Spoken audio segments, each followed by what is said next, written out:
한자는 한대에 만들어진 문자도 아니고 또 한족이 만든 문자도 아니다.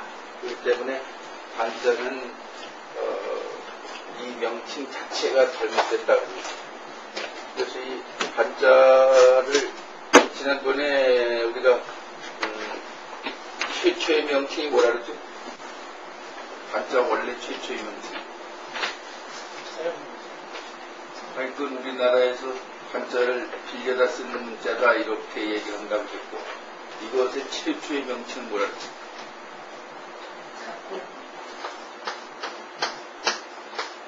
얘기 안 했네? 글이라 그랬지? 글. 은나라 때에는 이 한자의 최초의 명칭이 글이었다. 그래서 이 글이라고 하는 글자의 원래 글자는 이러한 자연에서 시작했다. 이것이 최초의 각골문에 나오는 한자의 명칭이다. 이자가 오늘날 이렇게 표현이 됐다고 했어요. 우리가 한자의 명칭은 옳지 않다는 것을 우리는 이제 생각해야 돼요. 한자 이러면 한자 이랬을 때 여기에서 받는 순위과는 한대의 문자일 것이다. 또는 중국 한족이 만든 문자일 것이다. 이렇게 생각이 드는데, 그렇기 때문에 우선 한자의 올바른 명칭은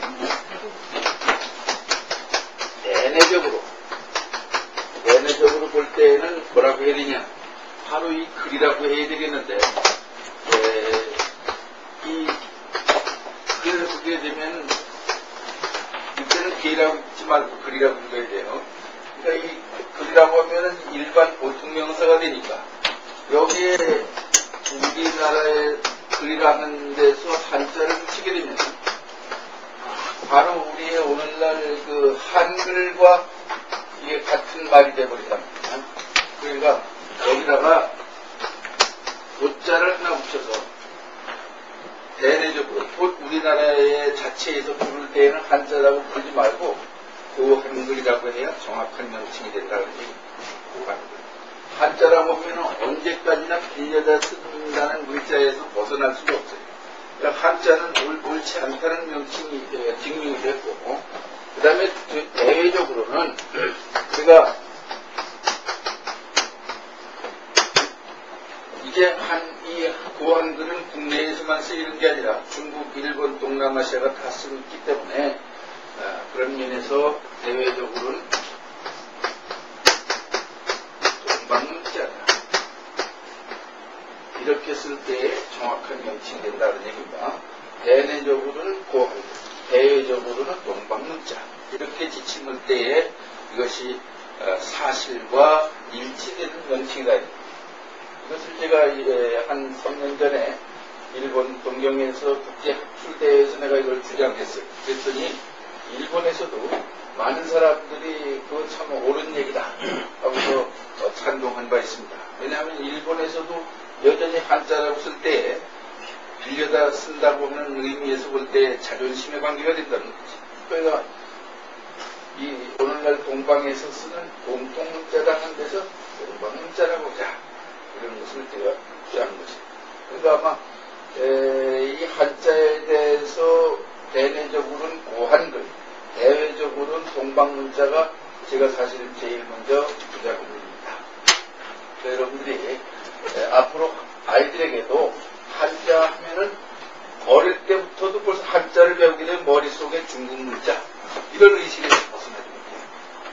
이런 것을 올바로 지도해 주셔야 됩니다. 이제 이 한자는 우리가 오늘날 공부하는 데 있어서 단순히 어떤 표문자처럼 암기할 일이 아니고 이것을 표의문자이기 때문에 먼저 조자 방법을 알고서 공부를 하면 훨씬 쉽다. 한자는 과연 어떻게 해서 만들어진 문자냐.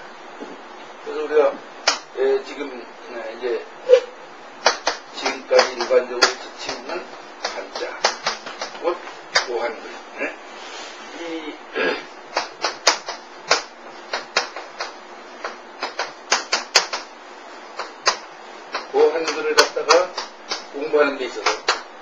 만약에 우리가 이 천자를 하나 공부한다고 생각해요. 이 천자를 공부하려면 반드시 세 가지를 배워야 돼요. 먼저 첫째로 자형을 공부해요. 두 번째는 자음을 공부해요. 세 번째는 자의를 공부해요. 그러니까 한자는 반드시 이 세 가지를 공부해야 돼요. 자형, 자음, 자의. 그러니까 다시 말해서 표의문자인 고한글 천자에는 세 가지 요소가 있다. 자형, 자음, 자의. 이 중에 어느 하나만 몰라도 모르는 것이. 이 세 가지를 다 알 때에 우리는 천자의 뜻을 알 수가 있습니다. 그래서 이 한자가 대개 지금 현재까지 찾아진 숫자가 몇 자나 된다 그랬죠? 한자가 총 약 6만 자. 약 6만 자. 강의자전에는 한 4만 7천 자 올라져 있지만은 그게 중국에서 근래까지 전부 근대에 만들어진 한자까지 합치니까 약 6만 자가 된다. 6만 자. 6만 자 되는데 그 중에서 가장 쉬운 글자가 뭐죠? 자형으로 볼 때 한일자가 가장 쉽다. 이 한일자도 보니까 역시 자형, 자음, 자의 세 가지 요소가 있어요. 한일자. 다시 말해서 6만 자의 어느 자도 이 세 가지 요소가 갖춰지지 않은 글자가 한 자도 없다. 한자는 다시 말해서 모든 글자가 자형, 자음, 자의 3요소로 이루어져 있다. 이것을 아셔야 됩니다. 그런데 이 자형, 자음, 자의 3요소로 되어 있는데 우리는 이 자형만 공부하는 학문이 있다.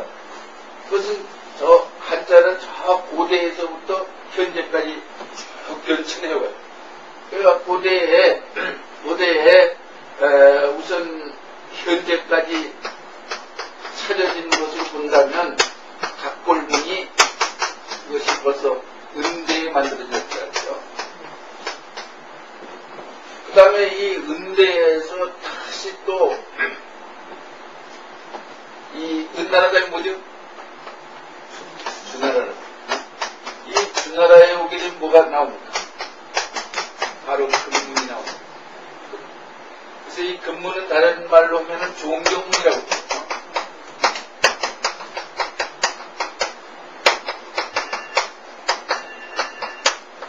종경문이라고 하는데 이 종경문이라는 것은 바로 제기란 말이에요. 예, 종과 그 다음에 정. 옛날 청동기에 새긴 글자가 하는 데서 종경문이라고 하는데 옛날에는 동을 갖다가 금이라고 했어요.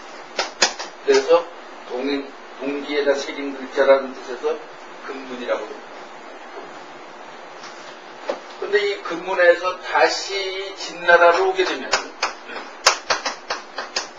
이때 나오는 것이 소위 소전이라 그럽니다.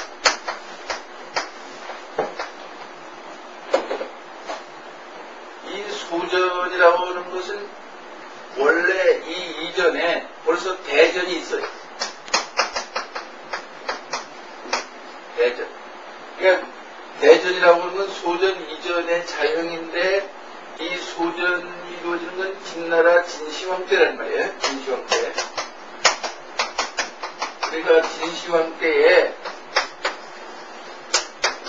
이사와 그 다음에 이 조보를 시켜서 이 대전 바로 이 칠국의 진시황이 통일하기 이전에 칠국의 자형이 다 서로 달랐습니다. 그러니까 한, 위, 조, 제, 연, 초, 진 이 칠국의 자형이 다 달랐단 말이에요. 그것을 갖다가 이사와 조부를 시켜서 이 통일시켰다. 자형을 통일시켰어요. 그것이 바로 소전이라는 얘기입니다. 그러고 보면은 진시황은 우리가 일반적으로는 중국의 아주 그 역대 유명한 폭군으로 우리는 생각하고 있지만은 중국 역사상에서 볼 때, 또 문자학적으로 볼 때 대단히 큰 일을 한 것이에요. 칠국의 자연이 다 불통일했었는데 그것을 통일시킨 사람이 바로 진시황이다. 그러니까 이사 조구를 시켜서 통일시켰다. 여기서 우리 재밌는 얘기는 이때 이 조구는 이사는 제사이지만 조구는 환관이었어요. 근데 이 환관이 아주 야심을 품고 바로 진시황이 죽자 그 아들 호해가 그 아주 주색에 빠져 있는 것을 기획해서 나라를 자기가 찾아가고 그때 이 조구라는 사람이 무슨 계략을 했는거니 당시에 그 문무백관들이 자기 편인지 아닌지를 골라내기 위해서 계략을 피워요. 진시황의 아들 보고 말이지 지금 남산에 용마가 나타났습니다. 이게 아주 나라의 길조라 그랬다. 용마가 나타났다 보니까 호해가 잡아오라 그랬어. 그래서 잡아와서 대궐에서 보니까 그 용마가 아니고 사슴이다 그랬어. 이게 사슴인지 이게 용마냐 그러니까 여기 문무백관들한테 물어보시오 그러니까 문무백관들이 옳은 소리를 했다간 조구한테 그야말로 언제 처명을 당할지 모르는 모두 입을 벌리지 못하는 것이. 그래서 그때 무슨 말이 나오는 거니 소위 이런 말이 나오죠.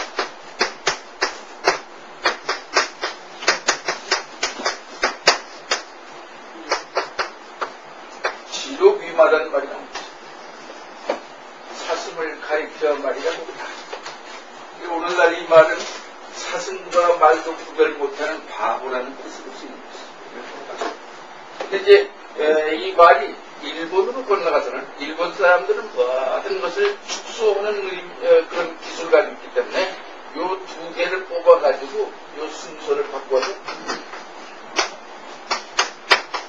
마록이라고 그랬죠. 근데 이 마록을 일본 발음으로는 이걸 바라고 빠바. 그러니까 일본 말에 바보라는 말은 바로 지도기마에서 나오는 말이다. 이렇게 동양 삼국의 언어는 쭉 올라가서 보면은 그 서로 얽혀져 있는 연원이 아주 얽혀져 있어요. 그래서 우리나라에서 소위 바보. 근데 우리나라에 또 이 바보라는 말에 다른 말이 있어요.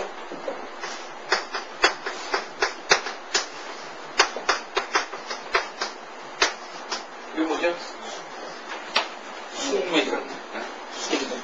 그래서 이 숙명이 쿵숙장, 그 다음에 보리맥장, 이것은 서당에서 늘 글만 읽은 사람은 들판에 가서 쿵과 보리도 구별 못합니다. 그래서 저희 우리 말에서 지금 숙맥하는데 이 오늘날 젊은 애들은 이걸 발음이 숙맥이라서 이게 뭔 소리인지 모르고 그냥 쓴단 말이에요. 오늘 보면 대단히 유식한 말이에요. 대단히 유식한 말이에요. 이와 같이 우리가 일상 용어 중에 이미 의미 표현해서 고유한 우리말처럼 쓰지만은 다시 올라가면 이렇게 아주 그 의미가 깊은 한자어라는 것도 찾아낼 수가 있어요. 여기에 이 소전이 이렇게 나온 뒤에 이 진시황 때 또 나오는 것이 뭐가 있는 거니? 예서체가 나온다. 예서체. 그러니까 이 예서라고 하는 거는 이게 예가 종이라는 뜻도 있지만은 이라는 뜻이 있어요. 그러니까 진시황이 칠국을 통일해가지고 그 많은 소송 이런 그 송사 문제가 많이 생기는데 관리들이 그것을 소전체로 쓰려면 그건 거의 그려야 되니까 빨리 처리할 수가 없어요. 그러니까 이 관리들이 찾아낸 수필체라고 볼 수가 있습니다. 빨리 쓰기 위해서 찾아낸 체가 수체로서 찾아낸 것이 예서다. 그러니까 예서도 벌써 이제 진대에 나옵니다. 네? 그 다음에 이제 이 뒤에 이 할에 오게 됩니다. 그래서 여기서는 이제 해서체가 나옵니다.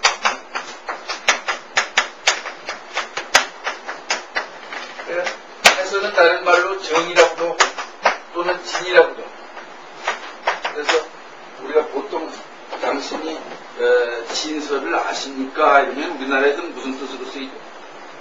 진설을 아느냐 할 때, 진설을 배우느냐 할 때, 한문을 아느냐 하는 뜻이에요. 우리 한글 언문에 대해서 진설하면은 한문을 아느냐 그런 얘기지만 사실은 잘못된 얘기예요. 진설하는 것은 서체를 의미하는 것이 해서체를 의미하는 거예요. 정서체를 의미하는 것이에요. 근데 이 해자가 나무 해자인데 이 해가 그 공자 묘에 나는 특별한 나무예요. 이 나무는 가지가 아주 똑바로 쭉 올라가요. 그렇기 때문에 해서라는 말이 그 나뭇가지처럼 아주 정서로서 바르게 똑바로 쓴다는 데서 해자를 쓴 것입니다. 그 바로 나무들 있잖아요. 이렇게 해서 이제 다음에 이제 오게 되면은 벌써 이제 한 이후에 오게 되면은 소위 행서라든가 또는 추서라든가 이런 것이 나오고 오늘날 현대에 와서 중국에서 소위 말하는 간화자까지 지금 나와 있어요.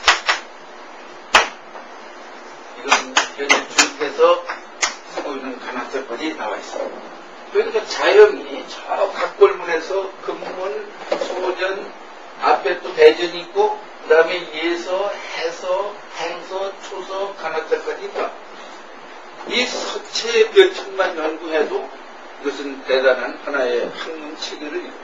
그러니까 우리가 이 고전을 읽으려면 이런 서체를 다 공부해야 되는데 오늘날 우리가 그렇게까지 할 수 없으니까 우리는 오늘날 어느 것을 주로 공부해요? 여기에 해설을 가지고서 바로 모든 인쇄물에다가 표준 서체로 찍고 있는 것입니다. 그러니까 저 해서체는 이미 자연이 이렇게 많이 쭉 변천해서 왔기 때문에 오늘날 자원풀이를 할 때 해서체를 보고 얘기를 하면은 그건 대부분 틀리게 돼 있어요. 쭉 소급해 올라가서 예서, 소전, 대전, 금문, 각골문까지 봐야 그 원래 한자의 서체가 어떻게 이루어진 것이다. 그 조자 방법이 어떻게 된 것이라는 걸 알게 되는 것입니다. 근데 지금 시중에 나와 있는 그 자원풀이를 보면 거의 다 뭘 가지고 설명하는 거니 이 해서체를 가지고 설명했기 때문에 이 거기에 문제가 많은 것입니다. 그 다음에 이 자음만 또 공부를 해야 되는데 왜? 한자에는 차용만 알아가지면 안 되죠. 반드시 그걸 읽어야 되는데 그 글자를 읽을 때 발음이 글자마다 다 있어요. 근데 글자마다의 그 발음의 특징은 어떤 특징을 가는 거니? 매자마다 가능절로 돼 있다. 가능절로 돼 있다.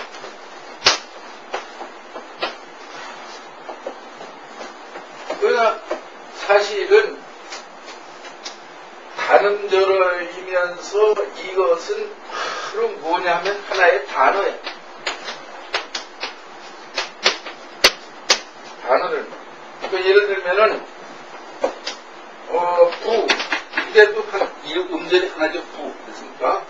그 다음에 모 해도 음절이 하나고, 형 해도 하나고, 일 해도 하나고, 월 해도 하나고, 목 해도 하나고. 이와 같이 모든 음절이 하나로 되어 있어요. 그런데 또한 이것이 모두 단어야. 그러니까 우리가 일반적으로 표문자의 경우에는 음절이 꼭 단어일 수가 없어요. 우리는 아도 음절이고 버도 음절이고 지도 음절인데 사실은 이거는 몇 음절로 되어 있습니다. 성음절로 되어 있는데 단어는 어떻게 해요? 단어는 하나다 그래요. 이거는 이 부, 모, 형, 이, 월, 목 해서 음절이 다 하나이면서 또 다 하나의 단어인데 이 표음 문자의 경우 우리 한국어뿐 아니라 영어의 경우에도 음절이 여러 개 있으면서 한 단어를 이룬다는 거예요. 이것이 이제 표의 문자인 표한글과 표음 문자와의 큰 차이점이에요. 그런데 이 단음절로 돼 있으면서 이것이 전부 하나의 음을 가지고 있는데 이 음이 고대로부터 현재까지 동일하지 않다는 거예요. 이걸 아셔야 돼요. 소위 의문이라고 합니다. 우리가 말하는 발음의 요소 이 의문은 단히 변천한다는 사실을 아십니다.